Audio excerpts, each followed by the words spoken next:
O Sol. Uma poderosa fonte de energia capaz de produzir trilhões de watts. Apenas comparável à energia das jogadoras da seleção, que se renova a cada finta. Não há energia como a feminina. E Iberdrola, a maior apoiante das energias renováveis, incluindo a feminina.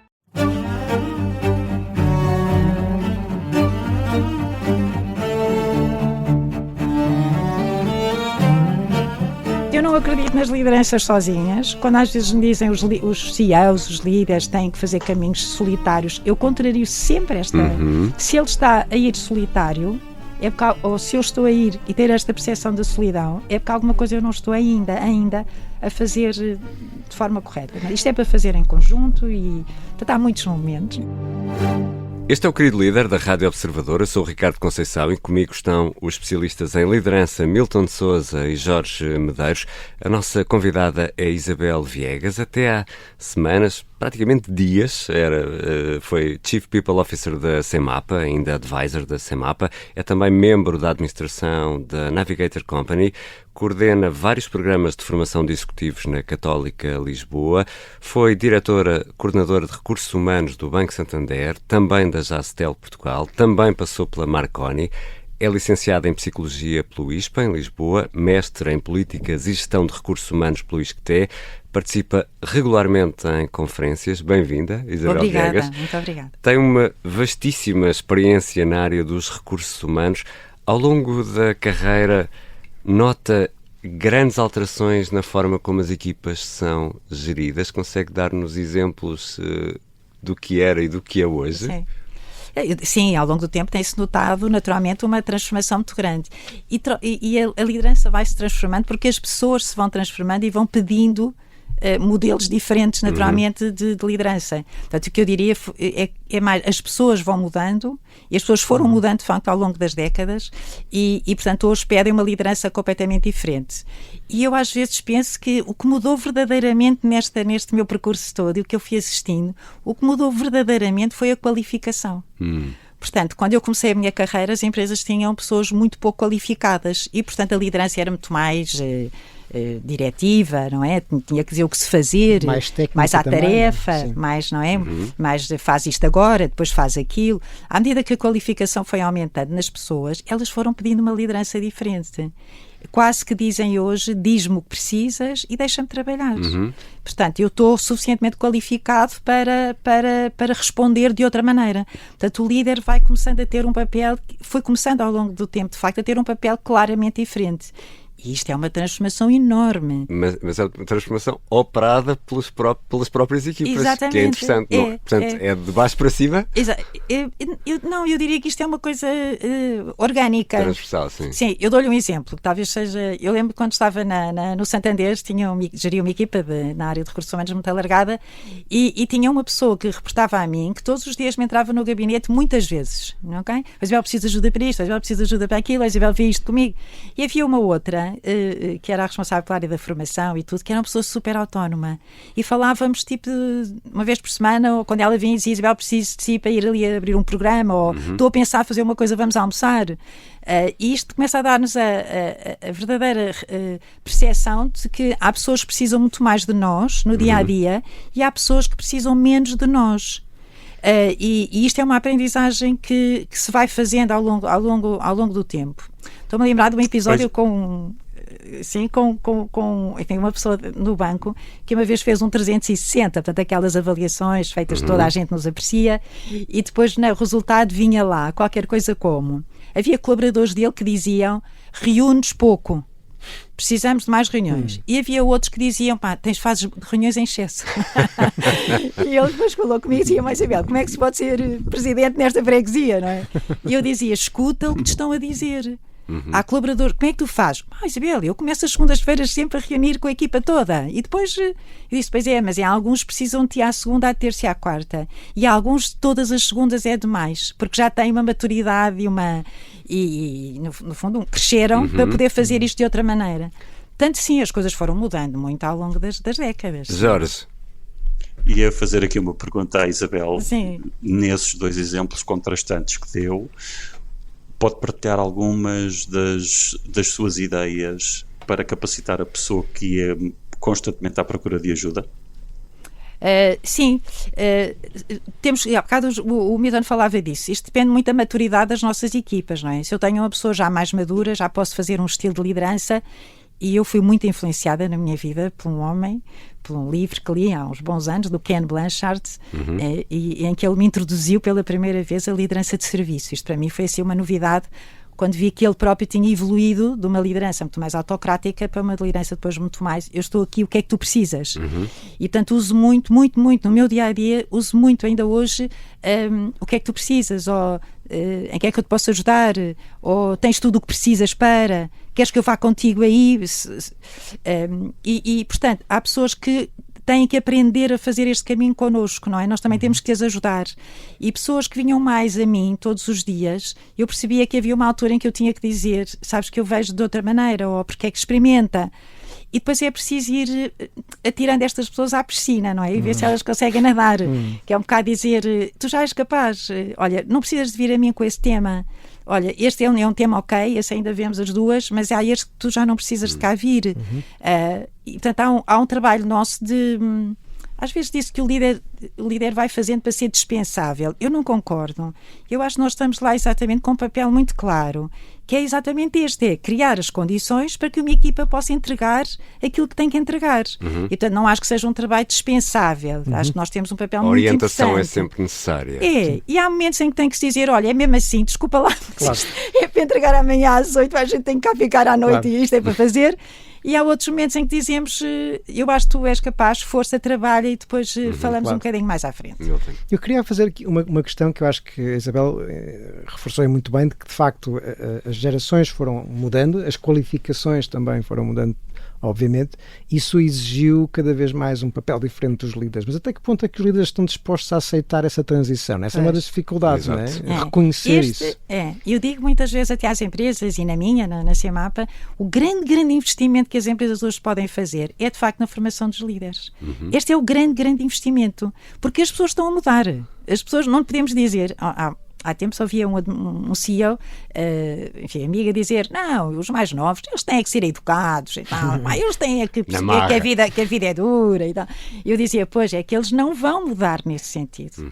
E, portanto, o grande investimento, de facto, é este que o Milton diz, é pôr os líderes, de facto, a prepararem-se para estas gerações que são diferentes. Porque...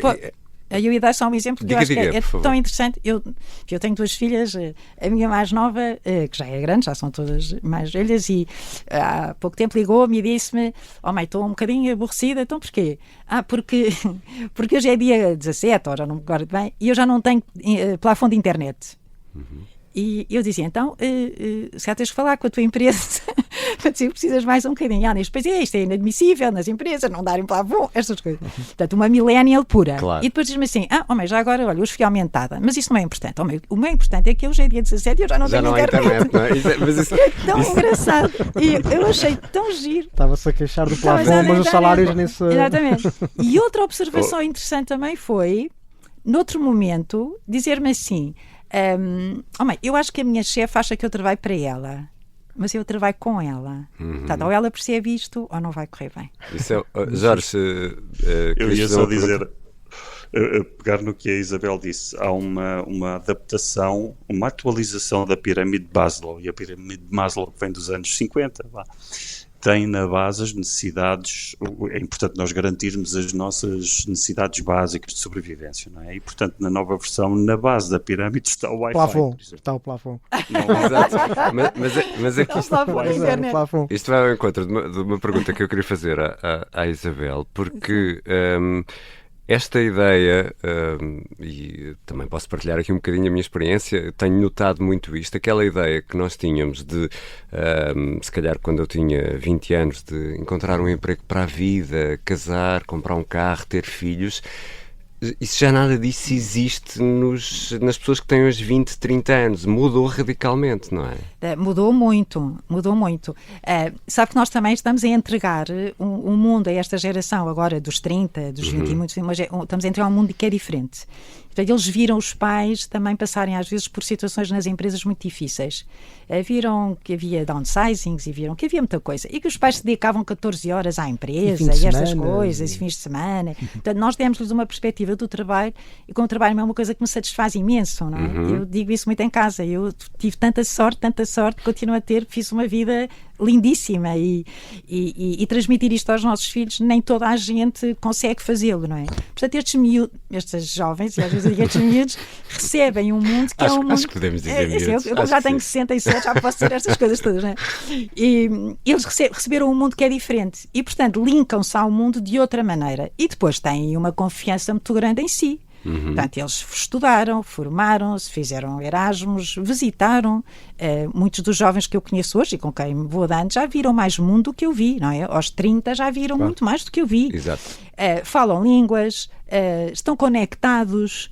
Eu tenho um neto com 15 anos que os amigos dele são os amigos, um está no Japão e o outro está não sei aonde. Portanto, claro que as necessidades deles são diferentes. Agora, também não podemos ir para o extremo. Claro, eu também já agora aqui acrescentar uma nota que eu acho que é importante, se me permitem aqui, que cria-se um pouco a ideia de que eles não querem ter alguma segurança. Eu acho que na verdade eles querem segurança, mas já sabem que a segurança não vai ser... A empresa não consegue garantir que me vai dar um emprego. Não há mas eu para quero a vida, da empresa, eu quero empregabilidade.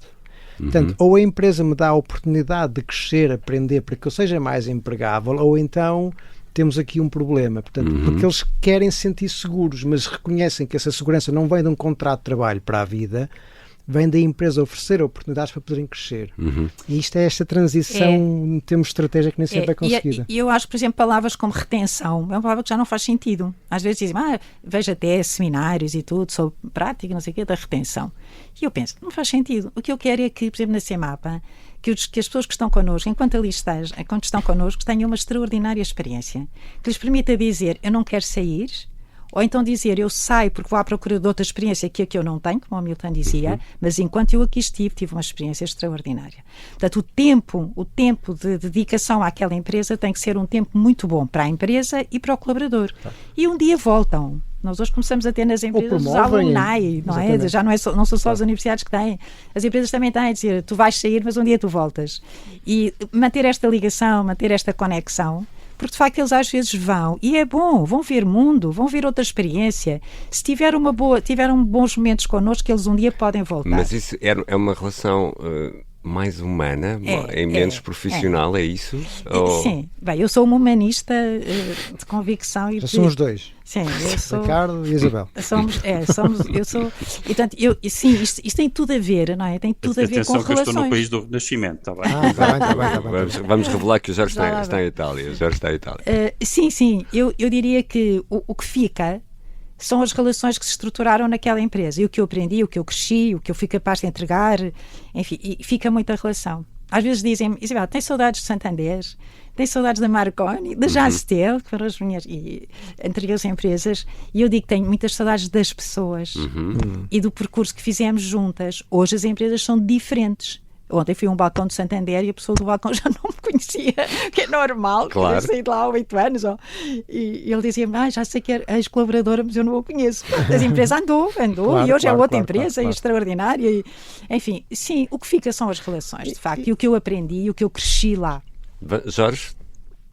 Ia fazer uma pergunta à Isabel, parcialmente já está respondida, que é, nomeadamente, quando é o primeiro emprego, os jovens que entram no mercado de trabalho não têm muitos termos de comparação, ou não têm nenhuns, e portanto, do ponto de vista de liderança, pode ser uma escolha sábia, em vez de ter uma atitude mais do passado de se saiu, nunca mais pode voltar, exatamente o que a Isabel diz, é bom, vai ganhar mundo, pode trazer outras experiências e pode voltar e trazer consigo outras experiências e outras realidades, portanto, nesse aspecto é bom. A outra pergunta era esta, Isabel. O proporcionar, e atenção, estou a dizer isto, até me custa fazer esta pergunta porque estou totalmente enquadrado também no desenvolvimento humano e na perspectiva humanista, mas do ponto de vista de liderança, qual é aqui o risco de estarmos, vou já carregar a pergunta, demasiadamente focados em proporcionar uma experiência à pessoa, quando há de haver momentos em que têm de ser duros, têm de haver pressão, e também do ponto de vista de liderança, até que ponto é que eu, líder, não devo escolher capacitar a pessoa para no futuro, quando apanhar uma liderança mais dura, mais autocrática, etc., também já tenha competências para saber lidar com uma realidade completamente diferente. Caso contrário, temos um casulo muito bom, muito confortável, as pessoas ali funcionam bem, mas depois não as estamos a preparar para uma realidade que pode ser radicalmente diferente da que viveram. Jorge, talvez eu não tenha sido clara relativamente ao que é para mim ter uma boa experiência numa empresa. Ter uma boa experiência numa empresa é permitir a quem lá está viver os momentos bons e os momentos mais tensos e os momentos mais difíceis de uma organização. Por exemplo, quando se fala muito em felicidade nas empresas, não sei bem o que isto é. Não sei mesmo. Porque o que é que me faz feliz naquela empresa? Hoje, o que é que me faz feliz hoje? É o que eu entrego todos os dias. É todos os dias pensar, eu acrescentei um bocadinho de valor.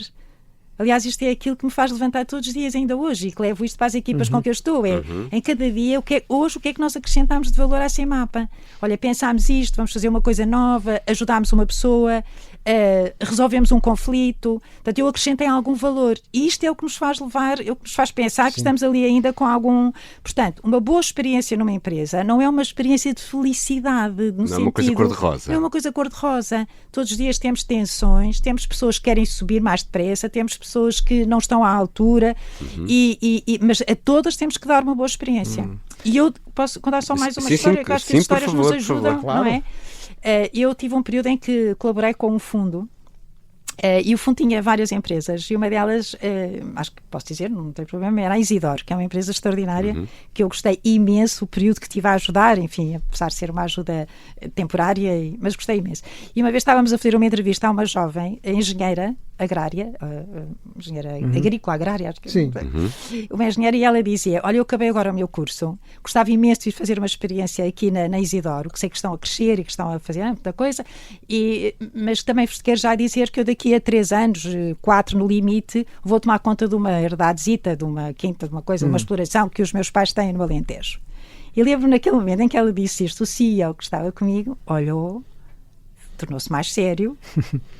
E pronto. E nós continuámos a entrevista, eu continuei a entrevista e ele, enfim, e no final ele disse, mas Isabel, vamos admitir esta... Eu disse, olha, eu achei ótima, eu admitia. Se nós conseguirmos ter esta vivacidade, este drive, esta clareza do que queres, esta determinação durante 3 ou 4 anos, isto é extraordinário. Quem é que lhe diz que agora a seguir vamos entrevistar um que não diz nada disto e que está cá daqui a 4 anos? Claro. Portanto, vamos procurar de facto pessoas, não é, que venham, que tenham boas experiências. E as empresas já começaram a mudar no sentido de admitir essa hipótese? Sim, eu diria que estamos a assistir também em Portugal, até porque não há outra forma. Ricardo, o tema é que as pessoas nos conduzem para isto. Ou seja, não dá para tapar para travar o vento com as mãos. Eles vão-se embora, não é? Vão dizer, não é bem aqui que eu quero estar. E sabe que eu vejo muito o que está a acontecer nas empresas com as pessoas. A mesma coisa que acontece, olha, nos supermercados com os clientes. Eu hoje vou ao supermercado para comprar leite, já me vejo aflita. 40 qualidades de leite, eu já tenho que ir à procura da minha. Portanto, o que é que faz o mercado relativamente ao consumidor? Individualiza. Tenta chegar ao mais, não é? Ao mais fino da sua necessidade. E eu acho que nós temos feito este caminho também na liderança, que é, eu tenho 10 pessoas, cada uma é uma está apaixonada agora e, portanto, às 4 da tarde quer se ir embora todos os dias, a outra está noutra fase de vida, até quer lá estar, a outra porque está a crescer. Portanto, eu tenho 10 pessoas e eu diria, se calhar, que uma das grandes competências que nós líderes temos que ter hoje em dia é esta gestão da diversidade. Ou seja, eu não vou fazer com que... Eles são todos pavões, no sentido de serem muito coloridos, não de serem, mas são todos muito coloridos. Eu não vou vestir-lhes um fato preto e branco de pinguim. Não vai dar. E, portanto, tem que ir percebendo o que é que cada um deles pode contribuir. Agora, com esta percepção clara. Há pouco tempo perguntavam-me se eu era mais uma profissional das pessoas ou do negócio. E para mim foi claríssimo. Eu sou do negócio. Não tenho dúvida nenhuma. O que eu tento é levar as pessoas para a equação do negócio, não é?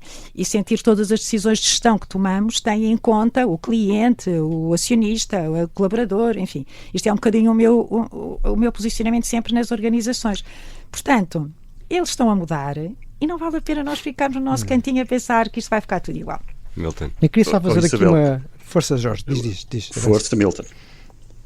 Então, é só uma nota muito rápida, que houve um pequeno comentário que a Isabel deu, que eu acho que foi muito interessante, que foi acordar todos os dias e aprender a valorizar aquilo qual é que é o meu contributo todos os dias. Há um estudo muito interessante precisamente sobre isto, e tem a ver com a liderança pelo serviço, a liderança servidora também, que é, e o título do artigo é interessante, é Serving You Depletes Me. Ou seja, servir-te a ti cansa-me a mim. A não ser que, e esta é a conclusão do estudo que foi muito interessante, é que se o líder tiver de forma proativa a prática de fazer aquilo que os autores chamavam de perspective taking, que é eu todos os dias tomar noção e consciência do impacto que estou a ter na forma como as pessoas estão a evoluir, como as pessoas estão a melhorar, esse efeito deixa de existir, ou seja, eu continuo a manter a minha motivação para liderar se conseguir tomar consciência do impacto que estou a ter na vida das pessoas no dia a dia. Mas isso exige é um exercício que eu tenho que me forçar quase a fazer, porque o trabalho às vezes torna-se muito transacional, não é? Nem sempre é fácil manter essa motivação para liderar, não é? Sim, nós não podemos deixar-nos absorver por aquele dia a dia, pelas coisinhas do dia a dia, não é? Se eu estiver muito preocupada com coisas, perco esta clareza de que eu estou ali. Eu, enquanto líder, eu estou ali, de facto, para que uma operação funcione, seja ela qual for, seja fazer parafusos ou resmas de papel, ou seja o que for, ou investir, como é o caso da CEMAPA, mas eu tenho que estar ali com uma visão, é quase... Meu pai usava uma expressão que nós devemos na vida ir subindo de graus, no sentido do raciocínio, não é? Vamos subir um degrau, que é olhar para a realidade de outra maneira. E eu faço este exercício muitas vezes, que é quando começo a sentir que está tudo, deixa-me subir um degrau, ver se eu consigo olhar um bocadinho para o que está a acontecer. Não é? Sim, e olhar um bocadinho, isso a CEMAPA para mim foi um presente, que é olhar sempre para eu neste momento estou a olhar para outubro e para janeiro do ano que vem. Porquê? Porque eu sei que está uma equipa que garante o dia-a-dia e a mim compete-me dar-lhes as condições para que eles possam entregar, naturalmente, e eu posicionar um bocadinho mais à frente, não é? O que é que vai... E isso é naquilo que disse há pouco, não é o líder ser dispensável, é o líder criar tempo para fazer esta função estratégica de pensar ao futuro. A Isabel partilhou connosco esta interação que teve com o CEO, em que houve uma diferença de perspectiva. Diferenças de perspectiva, ótimo. Já o Lee Iacocca da GM, da Chrysler, dizia há muitos anos, quando numa empresa duas pessoas pensam da mesma maneira, uma delas está a mais. Claro que isto fica muito bem num chavão, mas gerir isto no dia-a-dia é difícil. E agora a minha pergunta. Idealmente, o CEO não deveria ficar surpreso com a escolha da Isabel. E relacionado, se retirássemos a Isabel da CEMAPA, o que aconteceria? Claro que estamos no domínio da especulação, mas todo este propósito, toda esta maneira de estar com as pessoas exige não só que a diretora e, portanto, a chefe das pessoas tenha esta mentalidade, mas que a consiga desenvolver em todas as camadas de liderança, o que não é fácil. Portanto, Isabel, para quem nos ouve, como é que isso se faz à escala e...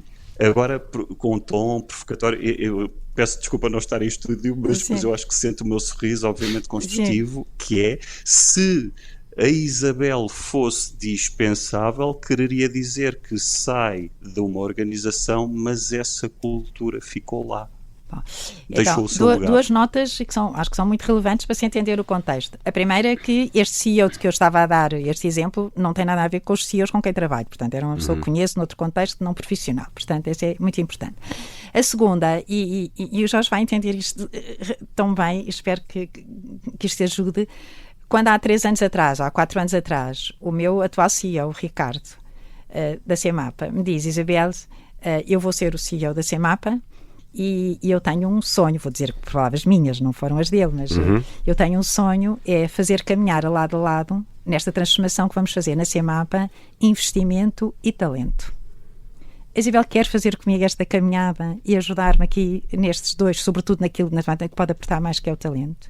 Portanto, quando um CEO tem o discernimento, a visão de dizer isto quando vai começar um percurso, quando vai começar esta jornada, e diz: eu quero fazer caminhar para passo, investimento, que é o nosso core, naturalmente, aquilo que temos que fazer, e talento.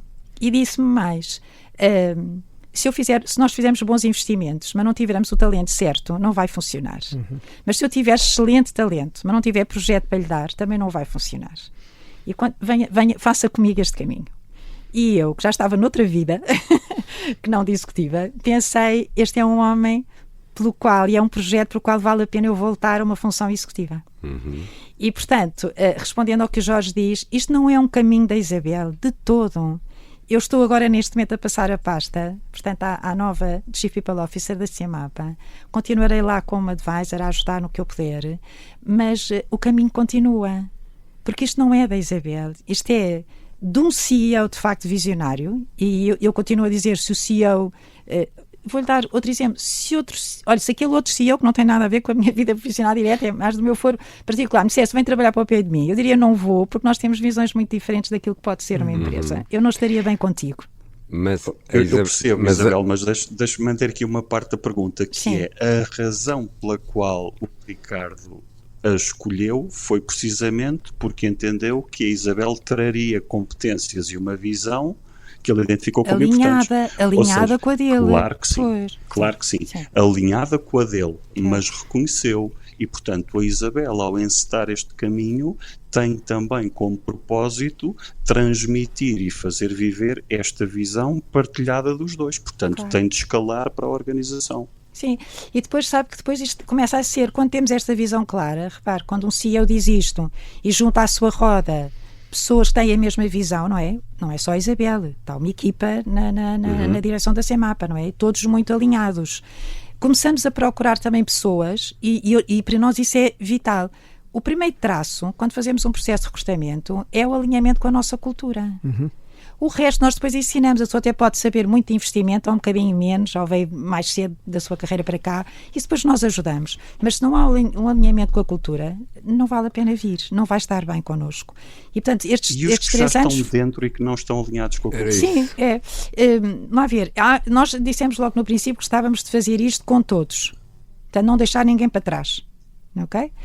E portanto que este era um caminho para se fazer com todos. A equipa era muito pequena também quando começámos e portanto foi mais fácil porque foi alargar a equipa, alargar. Mas foi preciso trabalhar bastante as lideranças, sobretudo da CIEMAPA, não é? Já que entendessem a bondade e a riqueza do projeto que estava para a frente. Foi preciso mudar a estrutura, foi preciso dizer, olha, a tua área vai ser fusionada com a outra, mas temos aqui um projeto interessante para ti. Eu dou-vos o exemplo, nós fusionámos a parte da contabilidade e da financeira, havia 2 diretores, hoje é só um, e à outra pessoa demos um projeto lindíssimo, que para ela foi uma coisa completamente nova, que foi dizer, nós não temos um pilar de filantropia muito bem desenvolvido no grupo, mas há uma vontade do acionista e tudo de vir a ter aqui um marco e ter aqui algum trabalho. E dissemos, queres pensar um bocadinho nisto? E ela pensou e 2 anos depois criámos no final do ano passado a Fundação Pedro Queiroz Pereira. Portanto, era a responsável da contabilidade, que já não fazia sentido para nós neste novo projeto ter ali 2 áreas de suporte tão grandes, e foi preciso reajustar e dar um outro projeto.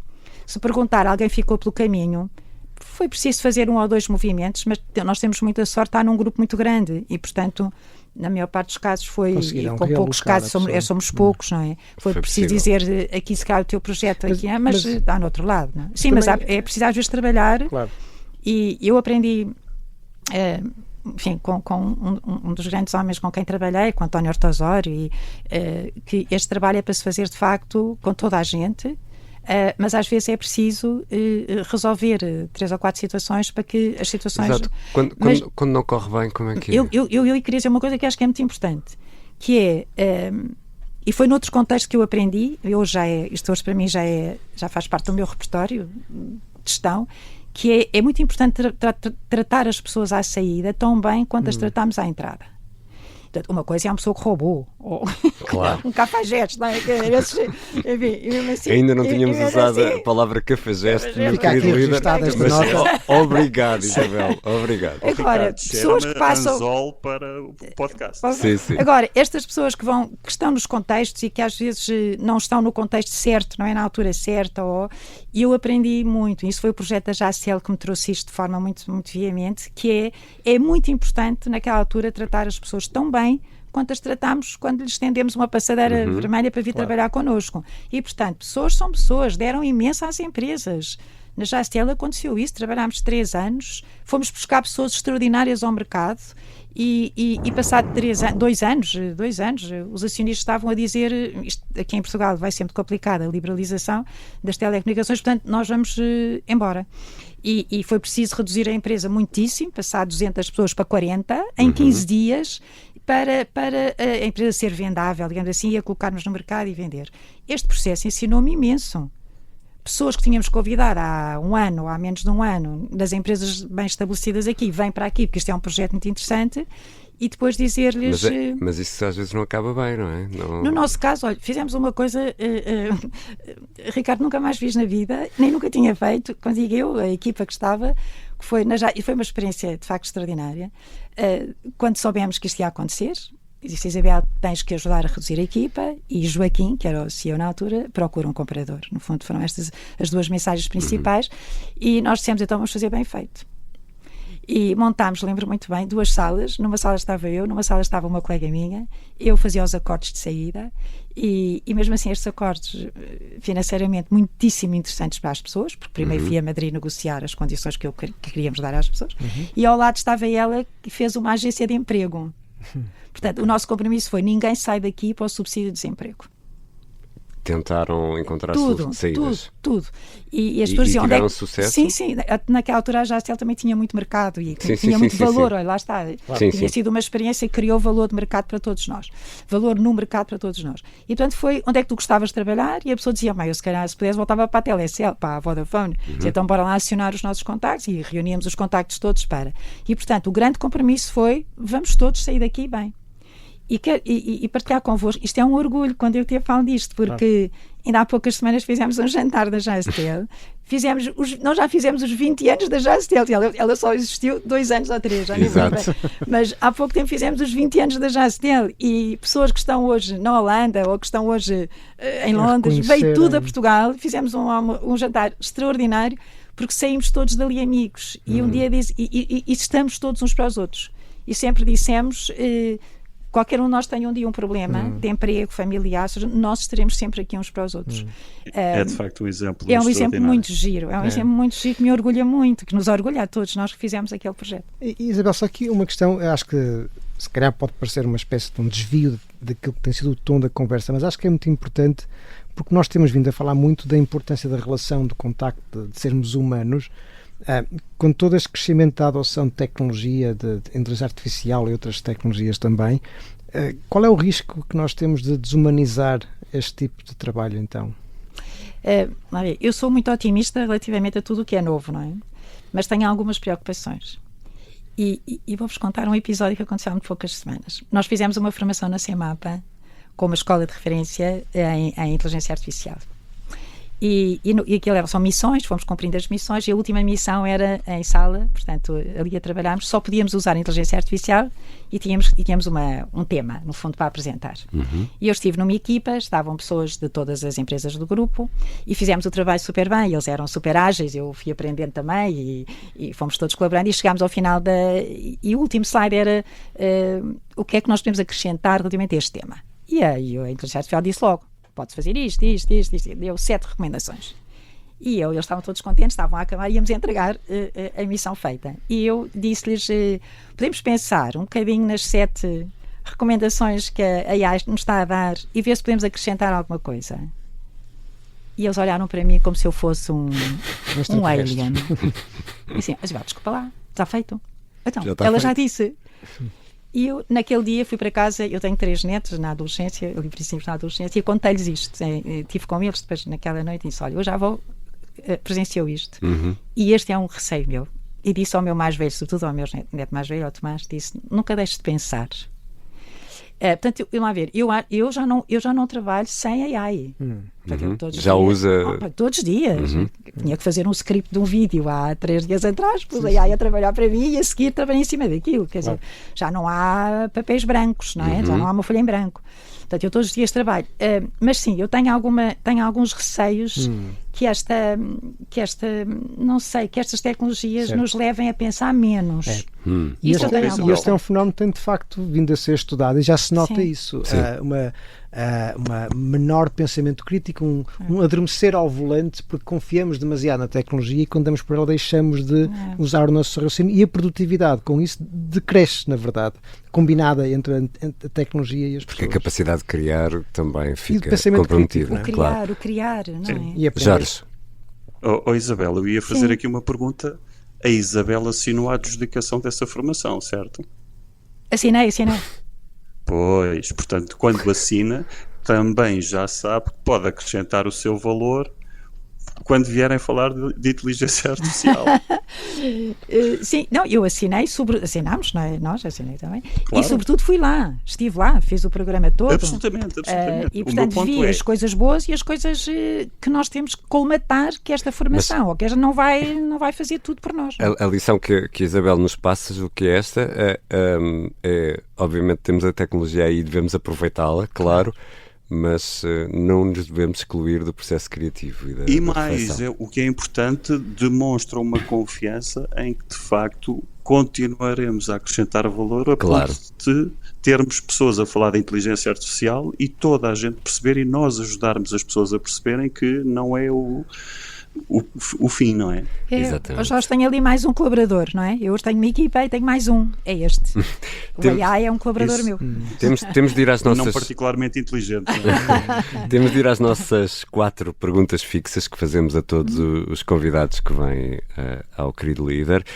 Nem sempre elas surgem na mesma ordem, por acaso tem mais ou menos obedecido a mesma ordem. Queríamos começar pelo pior momento da carreira, Isabel. Consegue identificar qual é que terá sido?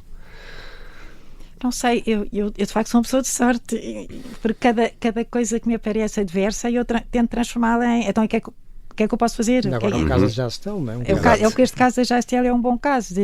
É muito difícil quando um acionista vem e diz, olha, uma coisa que nós acreditávamos, não é? Há 2 anos atrás deixámos de acreditar e estavam cheios de razão e nós percebemos perfeitamente, nem sequer percebemos perfeitamente a decisão e tudo e... Portanto, cada momento menos bom tem que se transformar num momento bom. Não sei, há momentos difíceis. Olha, lembro-me quando um dia no meu banco, uma pessoa da minha equipa me liga num sábado e me diz, Isabel, um colega nosso de um balcão ali do centro do país teve um acidente gravíssimo, eu vou a caminho do hospital, mas ele vai ficar tetraplégico. E isto foi um momento muito duro. E a seguir ela diz-me, Isabel, e tenho mais uma coisa para lhe dizer, é que eu tinha a carta para o passar a efetivo para lhe dar na segunda-feira. Dou ou não dou? Bem, é daqueles momentos em que... E eu lembro-me, na altura, não sei, isto é uma emoção, não é? E eu lembro disso, eu já lhe ligo. Eu liguei ao presidente na altura do banco e disse, olha, aconteceu isto assim, assim. Eu disse, pá, Isabel, tem que ir já ao hospital ver o que é que temos de fazer. Que é normal, o Santander é um banco muito solidário. E eu disse, mas há aqui outra coisa, é esta. E sabe que a pergunta que o presidente na altura me fez naquele momento foi, Isabel, e o que é que quer fazer? Eu disse, eu quero entregar a carta. E entregámos a carta e o senhor ainda pronto, reviu a vida dele resolvida numa cadeira de rodas para o resto da vida, não é? Portanto, há muitos momentos assim difíceis, mas que é preciso, não sei, acho que vem ao de cima tudo o que nós temos de bom e de menos bom, não é? Sim, há muitos momentos, mas temos que os transformar e nós estamos cá para isso, para os bons e para os menos bons momentos. Aqui a pergunta a seguir era qual é o melhor momento, se calhar é esse. Pois é, que eu tento transformar. Às vezes as minhas filhas até me dizem, ai, mãe, agora queremos viver o momento mau, não deixas já arranjar soluções. Às vezes deixa sofrer um bocadinho. Às vezes elas dizem, oh, agora é para fofocar. Exato. E depois então, que eu já estou... não sei, momentos entusiasmantes há muito. Eu não sou capaz de não dizer este convite que o Ricardo me fez há 3 anos para mim, foi de uma... pensei como é que uma pessoa que é um CEO da nova geração, com 40 e poucos anos, vem buscar uma pessoa de 60 para o acompanhar num projeto. E eu na altura disse, eu faço os primeiros 3 anos consigo, mas depois vamos buscar uma pessoa diferente de mim, está bem? Mais data-driven, mais AI, mais... Portanto, fazemos este caminho os 2, 3 anos e nesse percurso procuraremos uma pessoa para ajudar depois em mais 10 ou... Portanto, se calhar um momento muito, muito, que ainda está muito, muito presente em mim, este de de alguém acreditar nos mais velhos. Isso é importante para si, não é, Isabel? Isto é muito importante para mim, até porque há 4 anos atrás criámos uma associação, a De Novo, que apoia profissionais iguais a nós, com mais de 50 anos, muito qualificados e que estão desempregados. E já estão connosco mais de 500 profissionais. Repare, nós nunca imaginamos que a associação ganhasse esta atração. São pessoas assim, em quem as empresas não acreditam. E que aos 52, 53, 54 dizem, pois, está na altura de... portanto, um bom momento foi um momento em que eu percebi que vem aí uma nova geração de CEOs, está a chegar às empresas esta nova geração, e esta geração vai ser mais equilibrada, vai ser mais diversa, vai ser uma geração muito boa de CEOs, de facto. Jorge. Eu ia fazer aqui a pergunta à Isabel, que é, claro que isto é retrospectivamente, a visão é 2020, não é? Mas por que não propor os 3 anos ou outro prazo qualquer, mas em simultâneo ter uma pessoa que eventualmente tivesse mais competências tecnológicas também para complementar e para ajudar a Isabel a desenvolver essas competências? Sim, eu vou lá estar, e esta é uma visão também do Ricardo, que disse, a Isabel vai abrandar, mas não vai sair. E portanto eu vou lá estar um bocadinho a fazer esse papel. Jorge, mas tenho que lhe dizer, sinceramente, eu quero mesmo abrandar um bocadinho. Essa é outra questão. Eu quero ter tempo para mim, tempo para escrever, tempo para estar com a família, tempo para pensar e criar ainda alguns projetos que tenho. Não sei se é abrandar, é seguir outro caminho, não é? É abrandar, mas eu acho que é mesmo abrandar. Eu acho que nós temos que saber, um grande amigo dizia-me, Isabel, há poucas pessoas, como é que ele dizia? As pessoas sabem entrar normalmente e agarram os projetos e tudo, mas não sabem sair. Sim, exato. E eu tenho 67 anos e, portanto, tenho esta consciência clara que há pessoas mais competentes do que eu para esta fase, não é? E eu lá estarei com o legado. Os 67 são os novos 47. Pois é. E mais aqui, podemos deixar isto para outro episódio, mas já falámos dele brevemente, é o tema da sabedoria. A sabedoria não só da idade, não é só cronológica obviamente, mas da idade feita de experiência, traz coisas que pessoas de 20 e 30 anos não têm porque ainda não puderam ter. Trazem outras, ou seja, Jorge, não é? Com certeza. Pois, trazem absolutamente. A questão é, num cenário, numa experiência mental em que só entram, isto é absolutamente forçado, só para reforçar o ponto, mas se só entram pessoas novas e não há pessoas mais velhas que tenham a sabedoria e a experiência para pôr as coisas em perspectiva, também corremos riscos. Isabel, temos que avançar para as 2 últimas perguntas. Força, são aquelas 2 das 4 fixas. Quando é que percebeu eu é que sou a líder? Houve algum momento em que Isabel disse, para aí quem manda sou eu? Não, acho que o momento em que eu percebi, os momentos em que eu vou percebendo, ou que fui percebendo que era líder, não era porque mandava. Sim, se calhar até ao uma contrário. Forma se calhar rude de pôr a coisa. Pois, se calhar até ao contrário. Quando eu percebia que as equipas estavam mais autónomas, mais a criar, a andar comigo, sabe aquele momento em que nós dizemos, já tenho a equipa comigo? Eu acho que esses são momentos em que nós percebemos que estamos a fazer alguma coisa de bem, porque as coisas estão a andar e as pessoas estão a crescer, e eu acho que é mais isso. Tenho um episódio, é quase caricato, e perdoem-me até a razão o exemplo em si, mas para mim foi assim, uau. Mas é uma coisa um bocado caricata, mas há uma série de anos, um dia pensei fazer uma conferência no Santander só para mulheres, só para as mulheres do Santander. E falei com o presidente na altura e disse, estou a pensar nisto assim. E ele disse-me assim, acho que sim, veja lá. Mas vão falar de quê? Eu disse, não, vamos falar de negócio. Foi naquela altura da crise financeira. Vamos falar da crise, vamos falar de que papel é que nós podemos ter, vamos falar de coisas úteis ao banco e com pessoas interessantes. E estou a pensar aqui em oradores, homens e mulheres. Mas era uma coisa dedicada para se sentirem que na altura não se fazia quase nada ainda. Exato. Assim, pronto, para as mulheres. E então fizemos. E então começámos, eu com a minha equipa a pensar, olha, tive uma ideia, já falei com o presidente, ele também achou, vamos lá a construir. E começámos todos à roda de uma mesa a pensar, e então fazemos o quê? Quem é que convidamos? Fazemos isto de manhã, à tarde, com almoço e agir, porque as mulheres adoram conversar. Portanto, nós gostamos muito de estar juntas, e um colega nosso da equipa, que era um homem, que ainda está no banco, diz-me assim, Isabel, então se vamos fazer isto com almoço, o almoço tem que ser light. Quando ele disse isto, eu senti, isto é um insight de vida. Quando ele me disse isto, pensei, eu estou a fazer alguma coisa bem, porque acrescentam em cima daquilo que eu pensei, acrescentaram coisas tão boas. Não, retirou. E eu nunca me lembraria de um almoço light. Até acho uma coisa um bocado, enfim, nem todas as mulheres. Exato. Não vamos para esses caminhos, mas o interessante é o contributo. Está a ver? Ele pensou, pôs-se no lugar de quem ia estar. Estava bem a intenção. Portanto, eu diria, há muitos momentos, Jorge, em que nós temos estes insights de que, uau, isto ganhou outra dimensão, esta equipa voou. São os homens a acrescentar valor. Eu não acredito nas lideranças sozinhas. Quando às vezes me dizem os CEOs, os líderes têm que fazer caminhos solitários, eu contrario sempre esta.